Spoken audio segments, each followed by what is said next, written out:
This is the Ring of Honor, a.k.a. Shane T, boy, the baddest champion you ever seen, boy. This is Mr. Anderson. This is good old JR Jim Ross, and you are listening. You're listening to Knockouts and 3 Counts. Cover!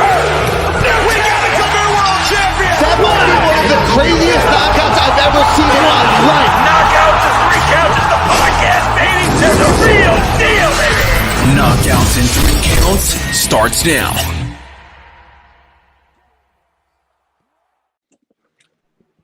Ooh, what up, no? It is another Tuesday. I almost went postal in this bitch, but I didn't, so I won't be in my first death match come Circle 6 in Chicago.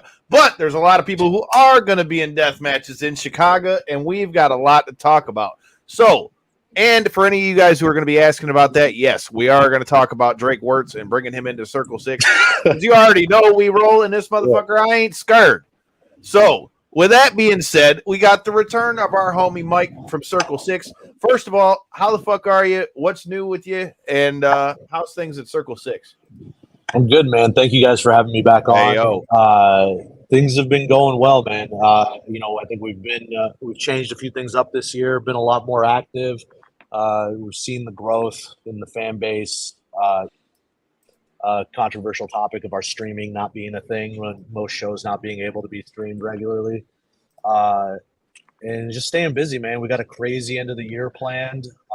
Already starting to think about 2024 and plan further ahead than 3 to 4 weeks at a time, like we've been doing, or it seems like we've been doing at least. But it's looking good, man. The things are flowing smooth right now. I'm looking forward to seeing this show, and after looking and seeing the way we're doing, speaking of tournaments, we were just at RPW King of the Kill this past weekend. Shout out to our guy Tommy fucking Vendetta, who went and won the damn thing, and now him and Randy are going to be they're going to be fighting again for the Rust Belt. So I mean, Tommy's out here. He's putting he fought. I'm trying to think of who he fought in the final. It was him. Yeah, it was him and Bateman. It was redacted. Yeah, it was redacted. And they fought in a fucking casket match. He put the motherfucker in a casket. I mean, that pretty much sums up what we got going on. Here we go. I corrected myself. Donald in the comments, he goes, I'm one of the ones complaining about no streams. Oh, yeah, I know. I know. Oh yeah, man. Well, tell me what's going on. We got, like we said, we're going to be talking about Circle 6, Sickest of the Sixth. Tell me about this. Where was the thought for this? I know you're doing it tournament style, so if there's any specific rules with it, let us know everything there is to know about Circle 6, Sickest of the Sixth. Yeah, this is like a lot. When we announced this, a lot of people were asking, like, what's up with King? What's up with King? As if like this was going to be taking place. This is an appetizer, essentially. We're doing a 6-man tournament of people that we feel like need a spotlight, should be given an opportunity to shine. And that's kind of where this came from. I'll give full credit where credit's due. The tournament structure over here was something that the Bev came up with, and we talked about and kind of honed in. If you could see when we released the bracket, it's a little bit different of a setup. So there's 3 first-round matches, and then the 3 empty spots is all the losers from the first round get a second chance to come in and enter back in the tournament. So then you're going to get your regular structure after that wild card round. You'll still get your 2 second semifinal rounds, and then your final. Each round's going to have its own set of stipulations. Every match will have its own stipulation. Those are going to get announced here in the next week or so. But we wanted to give a little taste of what's to come with King at the end of the year, and I feel like this will be a really good way to do it, especially I think Reggie's in Chicago is going to be a good spot for us, and figure that'd be a right place to do this. Donald, this is why I love you. You make my job so easy, because before you make your point, Donald's already got some questions off of what you just said. What's up with the Final Four thing in the bracket? Yeah, that's exactly. It's not really a Final Four. It's that last spot is a wild card spot for somebody to get a second chance back into the tournament. And listen, if you're able to power through a next triple threat and make your way back in and win, I mean, you probably deserve it more than anybody. Yeah, I really Sure. like the way that kind of adds. I don't know if it was due to like limitations on the roster of the tournament or whatever the case, or just to add its own kind of flair to the end of it. But once Kyle sent me Yeah, the bracket, that's the first thing that stuck out to me was that bottom of it saying, losers against, to try to win their way forward. I was like, oh, that's kind of a cool definitely. dynamic to add to it. It's not. It definitely didn't have anything to do with any talent limitations as far as who we were able to bring in or how many people we were willing to travel in for this. It's really just interesting dynamic to a tournament structure that I don't think I haven't really seen done in Deathmatch World, and if it has, I've missed it. But it's something that we're introducing here that is hopefully going to catch on and carry over and be a little bit of a mark of Circle Six as to like how we run our tournaments and add a new dynamic to it, so it's not just so straightforward. Yeah, I it's don't like you think said, he's- who can hang? Who can hang? You know what I mean? This is deathmatch style wrestling, dude. These guys make it through that. Say you lose, you get your ass whooped. Who can hang again? Yeah. Who wants it? Who wants it the most? Who's ready to shed the most blood? Yep, mean, Hit him with that's the what it's Jake about. Paul line. Stay around Not- to get your ass beat. Stay around to get your ass beat. not that the, Yeah, and I saw not- I saw Donald mentioned Declan as well, and that's kind of leading back to the point of this tournament is to give a little exposure and some love to people who wouldn't normally get that spotlight directly, and put them in there with some veterans and some people that are coming up, and that's what the Sickest of the Six is about. So, having Declan in there, I'm confident he's gonna show out well. I don't know as much about that guy. Donald, that's one of the good things too. He puts me up on a lot of the up and coming guys that you got as far as the deathmatch scene and all those things. I was looking at some of the other matchups that we had here in the bracket. Let me get them up here in front of me. So we got, all right. Here, let me just I'll put this on the screen for those of you watching at home so you can see it for yourself. But from what I see here, it says in round one, you got Otis Kogar versus Remington Roar, who we just saw at Flophouse. Dale Patricks versus Declan Brandt, who Donald was just talking about. And then you've got Akira versus another guy who I'm not super familiar with. Tell me about Oren Veit. Is that how he say his last name? Yeah, Oren Veit. Dude, Oren is, he is far in that veteran category. The man's been everywhere, wrestled everywhere, done a hell of a lot. I mean, I'd say he's the most polished and traveled wrestler in that, in the tournament. See, and that's the thing. That's what's so crazy about the tournament format is you're going to have to fight multiple times, multiple times to get into this. And, again, like we talked about, we were at RPW and we just saw the tournament with King of the Kill that was won by our guy, Tommy Vendetta. Tell me for those who aren't really acclimated with death matches and all that kind of stuff, what is it? I know why I enjoy deathmatch tournaments, but as the promoter, what's so special about the tournament format and making that so much cooler than just your everyday match? I would say the tournament format's kind of giving you the best of like every story possibility you could have there. I mean, part of wrestling is the story, right? It's the build, it's the underdog story, it's David versus Goliath, however you want to look at it. The tournament format is, you could say there's predictability to some of it depending on who's in there, but at the same time, you could look at it and go, okay, well, what happens if the most predictable person doesn't make it? Then the whole thing's up in the air. You have this, you have this like craziness that comes into the tournament. What's the rule structure going to be? What's the stipulations for each match going to be? You're getting to see somebody in the same night showcase multiple different types of skills against different opponents just to try to make it to the end. So you're not just getting one matchup that's like, okay, this is cool for this, and then, well, what would have happened if this person made it here, or what would have happened if this person made it there? You're getting everything all at once and determining a undisputed winner at the end, to say. Wait, so just to be clear, so the first round of matches have stipulations in each individual match, correct? Yes. Now, once we get to the second round and in the last chance, each of those matches have separate stipulations? Yes. Okay. Yeah.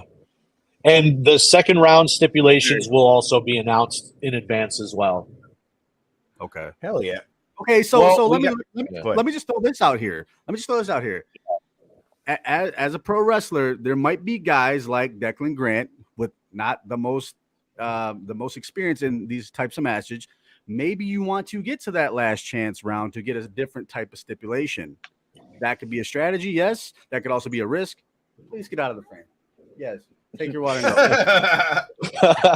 this is not for you. My apologies. But for guys with less experience or more experience, for that matter, this could be a strategy that could take place in this particular tournament, which is adding a new dynamic. Man, yeah, 100%. Go ahead. My bad. It was a lag. That's fucking interesting to me. I like that. Yeah, and it's and I've not to jump ahead, but I'm noticing in the comments, even Donald said, "Why no Bev? Arguably, he's the best in the world right now." Well, that's why. I mean, this is a different type of tournament, right? This is there's no Atticus in this. There's no Eric in this. There's a lot of people you could say that are, there's no Hoodfoot in this. There's a lot of people that would be regulars on our roster that are not in this tournament. This is, again, like I said, an opportunity for other people to show where they're at. Let's see how everybody performs. That's why King is going to be there at the end of the year, which is going to be a bigger tournament with more entrants. I like this. It's the appetizer, Donald. It's the appetizer. I like this. Bev is still on the show. We're going to have our normal guys on the show still. Well, I just realized I'm going to be in Chicago for this shit. So, yeah, I dude. would hope so. Well, I just realized the date on it. I'm already going to be in Chicago for All Out. Looks like I just added another one to the motherfucking deck. I like it. Chicago Rob, hit me up when I get to Chicago. Now, with that being said, I agree with you, Donald. I'd like to see the Bev as well. Hopefully, we can get him on a show at some point. But before we get into talking about some of the other things we got going on in Circle 6, I know you were at Flophouse. So were we. We were the sponsors of that show. What were your thoughts on Flophouse No Fucks Given? And what are you thinking about all the stuff that we're seeing around the city? I mean, I feel like there was quite the reception for that, and I think people are clamoring for you guys to come back too. Yeah, I really enjoyed being at Flophouse. I love the venue. It just it had a real good vibe, real good party vibe over there, which is kind of what we're about to a degree. We just want to have a good time, put on some crazy shows. And I think Flophouse nailed that. And I was talking to Donald while I was out there. 100% we want to come back to Detroit. I've said this to anybody who's brought it up. It's not we don't want to come there. It is a venue issue. We cannot lock down a place that is fit for us and willing to take our type of show. We don't want to bring Circle 6 back to Detroit and not deliver the type of show we've been doing across the country. I respect that. And that makes sense too. I mean, so you've got the tournament. Are you going to have, is it going to be like what we saw with RPW and King of the Kill, where it was like you would have a first round match and then there was like something in between it, and then you'd have another first round match, and then they had other stuff kind of in between it? Or is it going to just be all tournament? No, it's not all tournament. There's other matches on there. We've announced for the first time Bobby and Matt Tremont teaming together in a tag match, and having announced opponents for that. That one's going to be wild. Having announced opponents for that, and we have another non-tournament match as well that'll probably get announced in the next day or two, as well. That is a big one. So there's going to be other stuff. Yeah, the tournament is going to be a priority, obviously, on there, and we're going to need to give these guys a little bit of a break between rounds. You don't want them actually dying by the end of it. It's going to be wild, but yeah. Dude, like I said, after seeing what we saw at King of the Kill, first of all, shout out to RPW, shout out to Chris. That was a badass show. And shout out to our guy, Tommy fucking Vendetta, getting the job done and becoming the first King of the Kill. So tell me a little bit about tell me a little bit about your thoughts on our guy Tommy Vendetta. I mean, he's really been making noise not only at Flophouse, but he's been doing GCW when they come into town. I know he's already done stuff with you guys.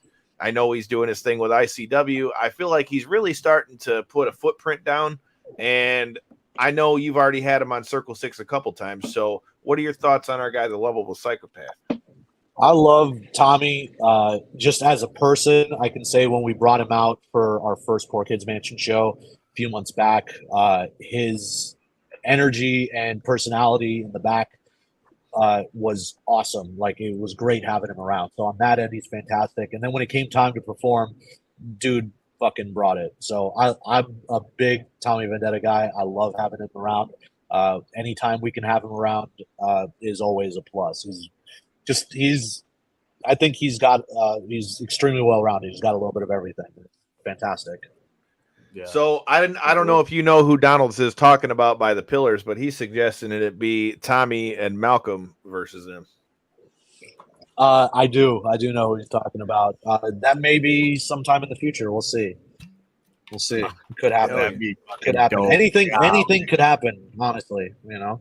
Look, Also, on the topic of Tommy, when people see his no rope barbed wire match with Dev from that show, people are gonna be fucking stoked. That match was sick.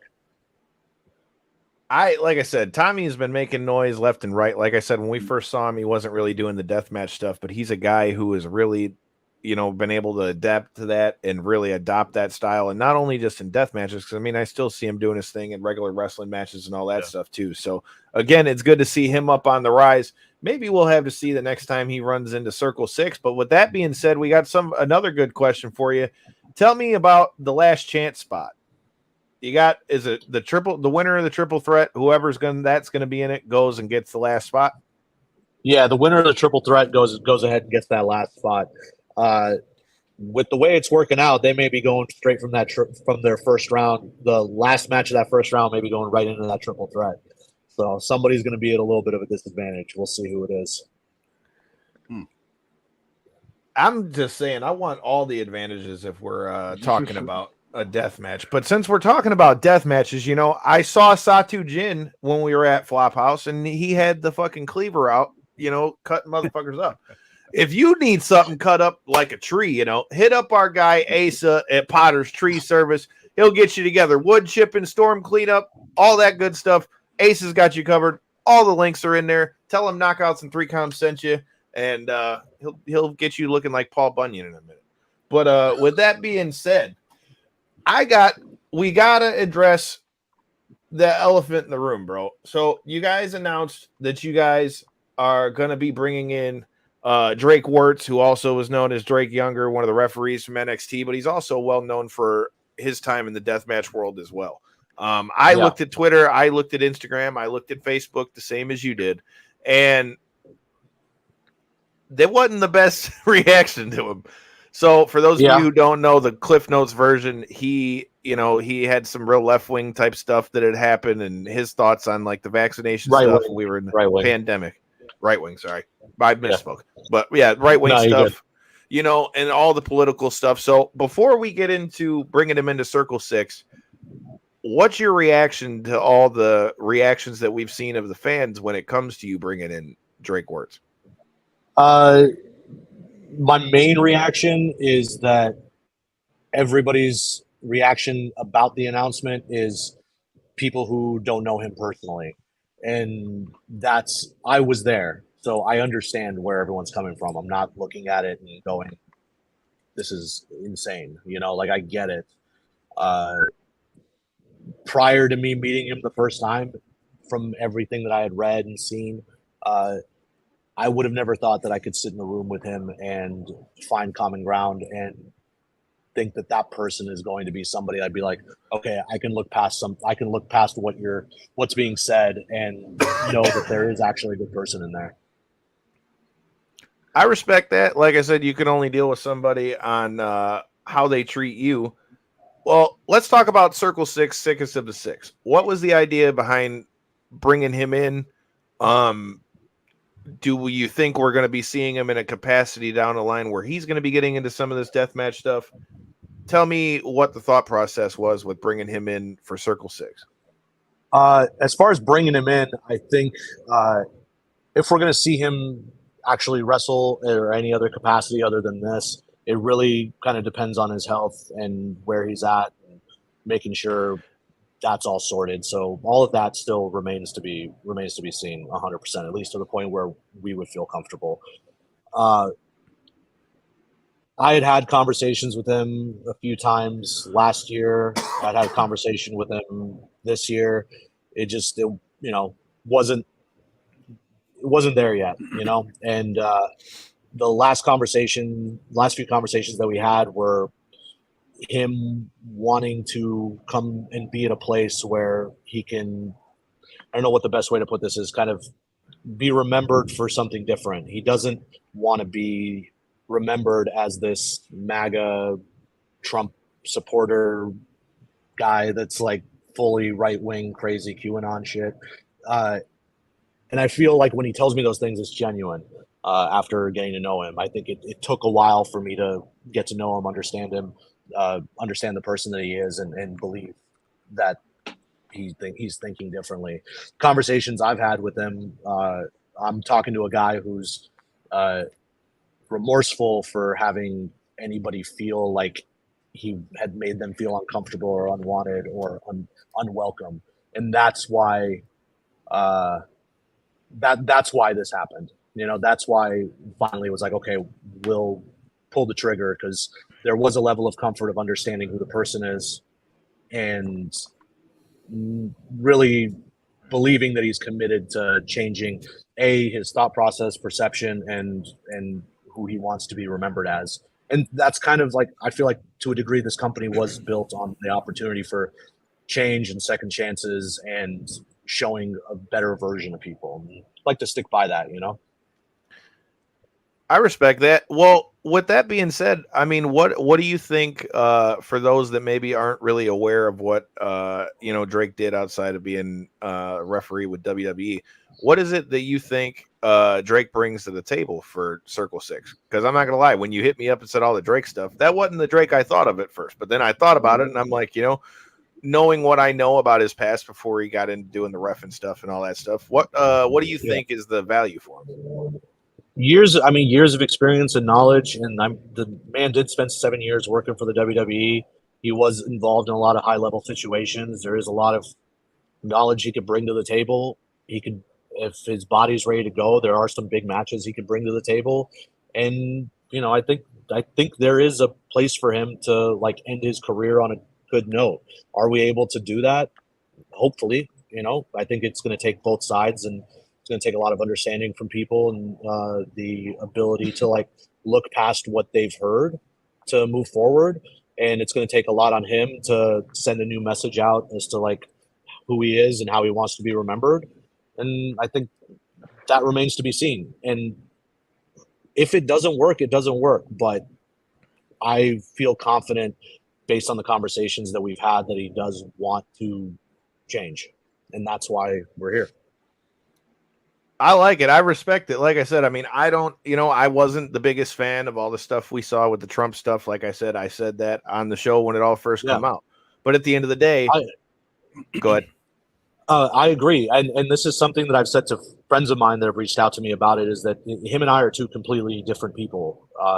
Like I said, going into meeting him, my guess would have been that I would not have wanted to be around him. I would not have liked him.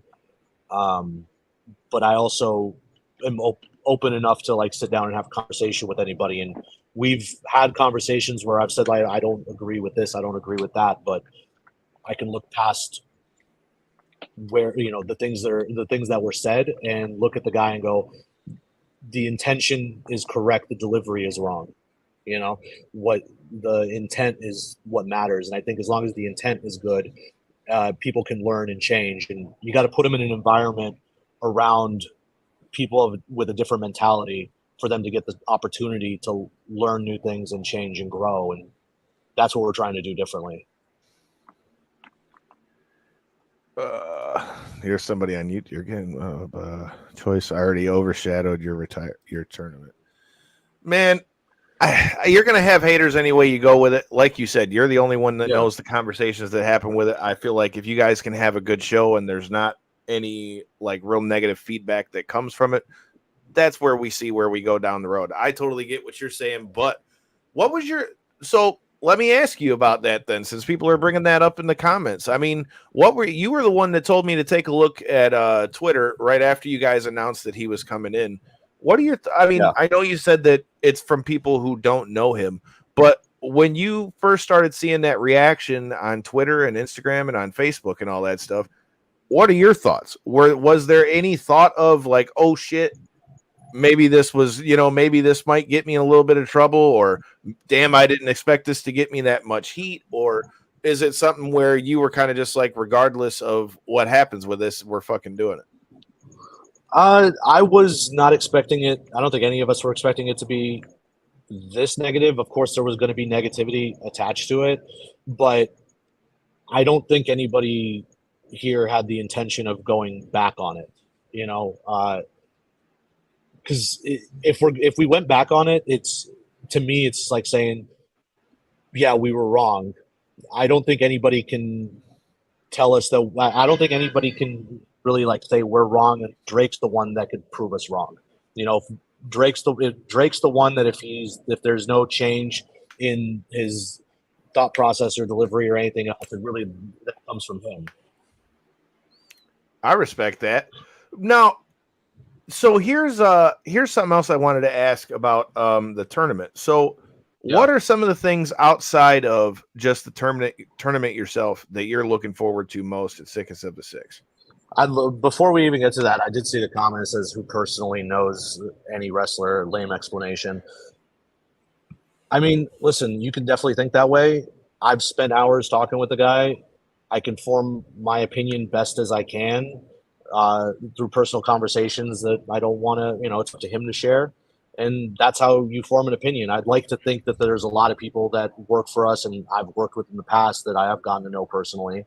And whether that's lame of me or that's dumb of me and I'm getting work, then fantastic. But I do think that a portion of this business, there is personal connections, whether people like to believe it or not.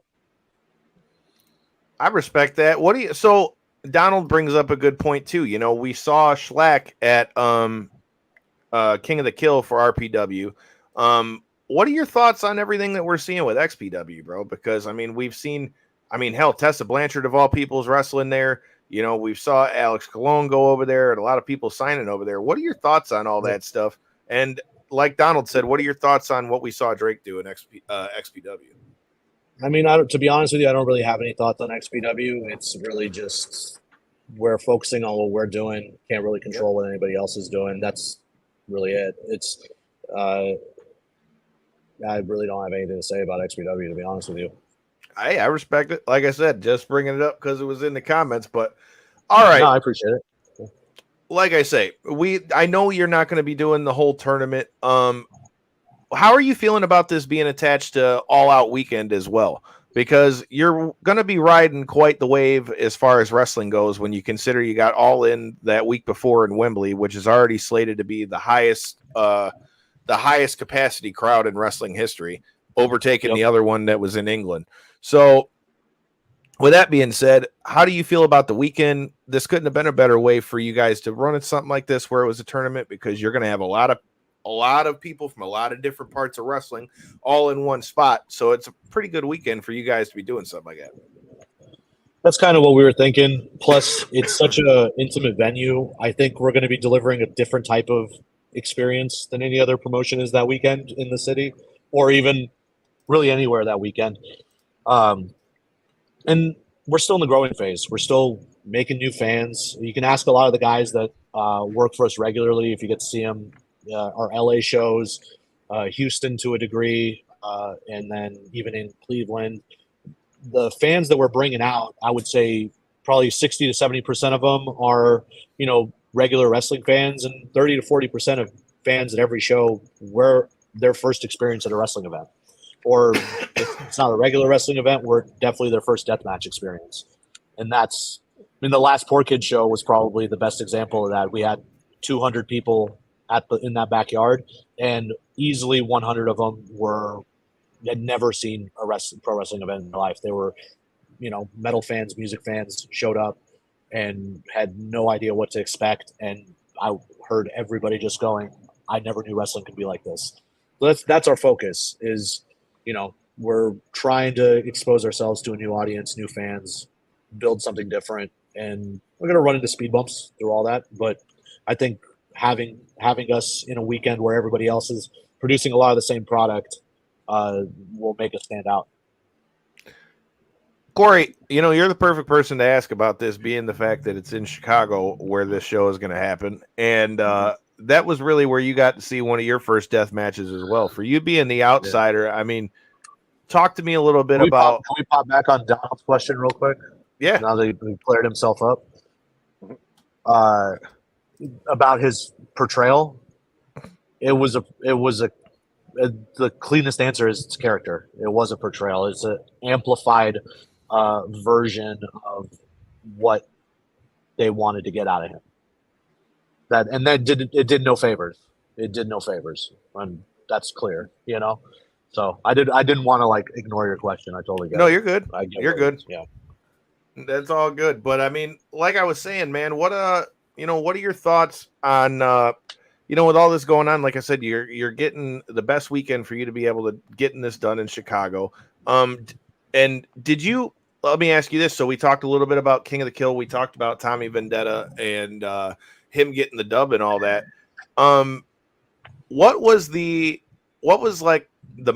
the motive? Motive's not the right word, but what was your inspiration for how you wanted this deathmatch tournament to look versus every other deathmatch tournament?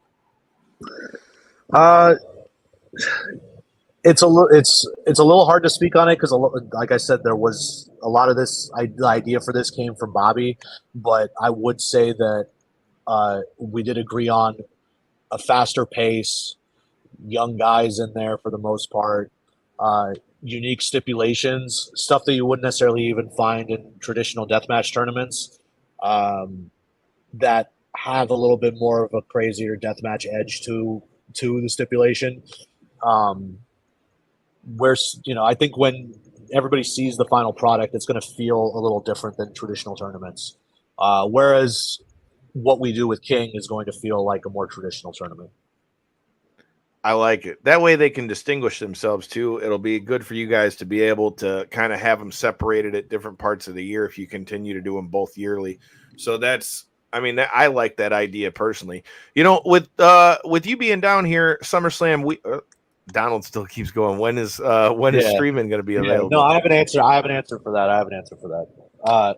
So we do have a bunch of stuff in the can, obviously, that's going to be getting released regularly, starting in the next week or so, I would say.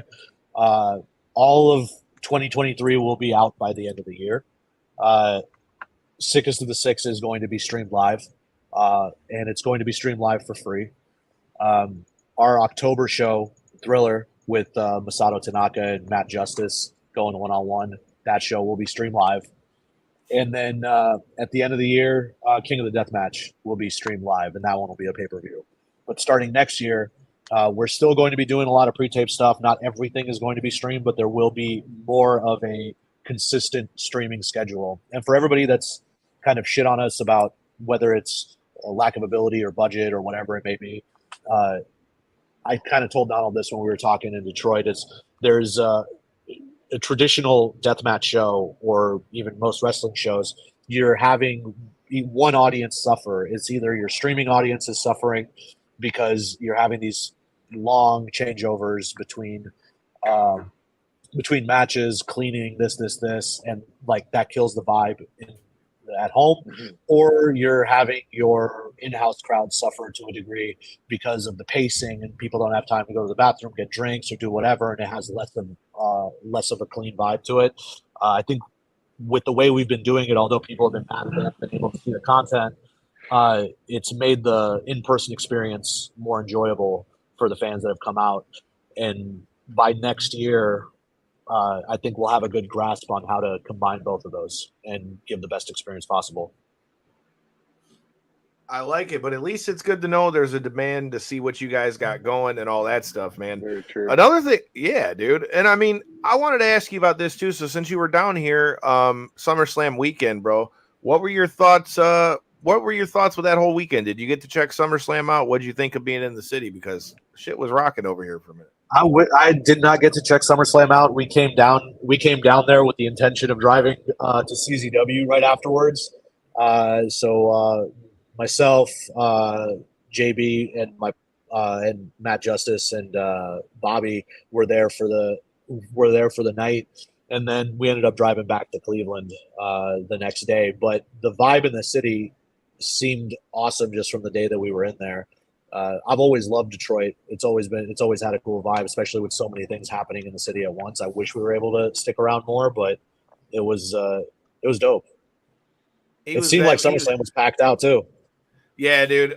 I was sitting in the 5th row on the fucking floor, dude. And the only I saw you got that princess seating. It was good.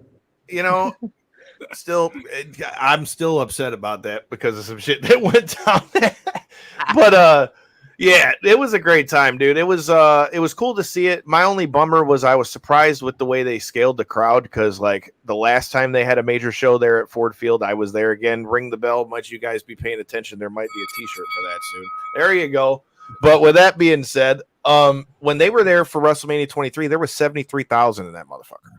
They said the number was 59 and change, but it was because they blocked off like the back half of the arena where that was where they were doing like all the firework bangs, because they're doing like the big long entrance ways now. So it was a little weird as far as how it was set up, but dude, it was just so nice to have the shit back in the city, bro. Like to have that excitement, to have one of the major ones back here in Detroit, because I feel like Detroit has always been a great. Go ahead. Any attention the city can get, man. Any good spotlight that can be brought. You know, I didn't get to see the actual premium live event or whatever, so I didn't get to see what beautiful things WWE hopefully spoke about my city. But that being said, I imagine they did a little bit of, you know, we were able to. You didn't watch it on the Peacock? No, fuck no. I ain't got the cock. 2/3 of us were in the house. You didn't watch it on the Peacock? No, but that being said, hopefully they fluffed up my city a little bit, made us sound good, and like you say, Kyle, any good attention we can get towards the city, man. And like we were able to see, they were able to bring in some other good shows and just generate good attention for the wrestling community in the area as well. Definitely. I think they did. Man, Detroit's an A-town, bro.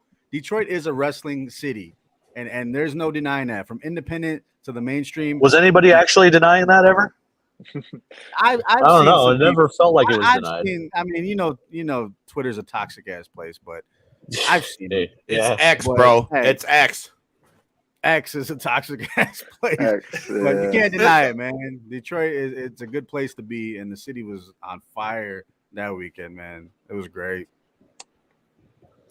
Yeah, Donald's saying his SummerSlam was Flophouse and ICW. I can't be mad at that, dude. Flophouse was a hell of a time. That burger truck was money.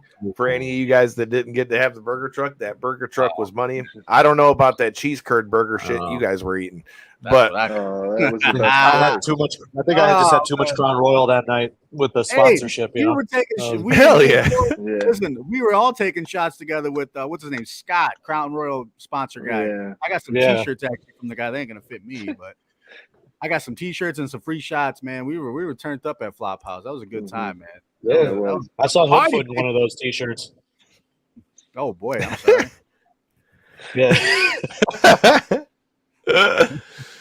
Dude, like I said, it was like I said, that whole weekend was great. Shout out to Flophouse. They did their thing. It was cool to be a part of that as well. I'm stoked to see Tremont on this card too, because Tremont was somebody we were looking to bring on the show ahead of Flophouse. So I just gotta say, out of entrances, as far as entrances go, whether it was in like the back patio area like Flophouse was, or like a bigger arena like a GCW or whatever it is, his fucking entrance is awesome, dude. Yeah. Even though it's an old school song, that shit is that is. Still gives you goosebumps every time he rolls out. Every Hell time. And then when everybody sings along, bro, it just makes it all the better. So I definitely am looking forward to seeing what we see there. I don't know, man. What's your plans for Chicago? So is it all just show week for you Friday, or are you going to be staying down there the whole weekend? I don't think everybody's going to be staying down there, but I'm pretty sure I will at least there. May as well enjoy myself a little bit. We've had a crazy July into August and all of August, and I'm looking at that show as like, okay, we can take a little bit of a breath afterwards. We've had events every weekend in August, and it's been exhausting. We got a doubleheader this weekend. We're going to Nashville next weekend, and then obviously Chicago after that. So it'll be nice to take a little break, and I think that it'll be that weekend's the right time to do it after hopefully a successful tournament. I'm with it. Boys, I feel like we've covered most of the bases for this one, so I'll shut the fuck up. If y'all got any other questions for Mike before we get off about Circle 6, the floor is yours. Go ahead, Jordan. You're good. Listen, I love surprise. I'm a sucker for surprises.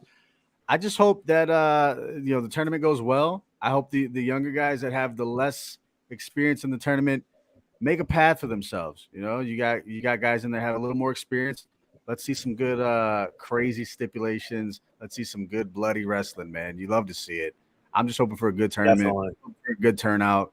Best of luck to you guys, Mike. I mean, you guys always put on a great show, and I'm just hoping for a good time, man. Thanks, bro. I appreciate it. On Donald's comment, if we'll be adding a deathmatch championship, it's not going to necessarily be called the deathmatch championship, but we will have something coming up shortly. Hell yeah. New belts, new titles. Get all the gold. That's what I'm talking about. I'm looking forward to seeing Circle 6. I'm going to be on my way down to Chicago. We got so much shit coming up in the next few months between we just had SummerSlam here. The beginning of the next month, you've got All Out. At the end of this month, you got All In Wembley. You got the big UFC fight this weekend with Sean O'Malley and Aljamain Sterling. And we're going to have there's so much shit going on. You guys got to make sure you hit that subscribe button so you don't miss any of this good stuff, because this Thursday, watch out, Return of the Woad, the Weapon of Mass Destruction, will be returning to the show before NWA 75 going down on August 26th and August 27th, man. Like I said, it's a lot of stuff coming from your boys at Knockouts and 3 Counts, so make sure you hit that damn button. Donald pulling out. You're right.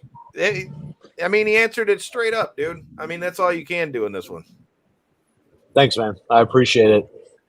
Yeah. Hell yeah, man. Well, Corey, J-Bone, I feel like we've covered the bases. So until next time, in the in-between time, you better watch out for the Woad. That thing will knock you out. Peace.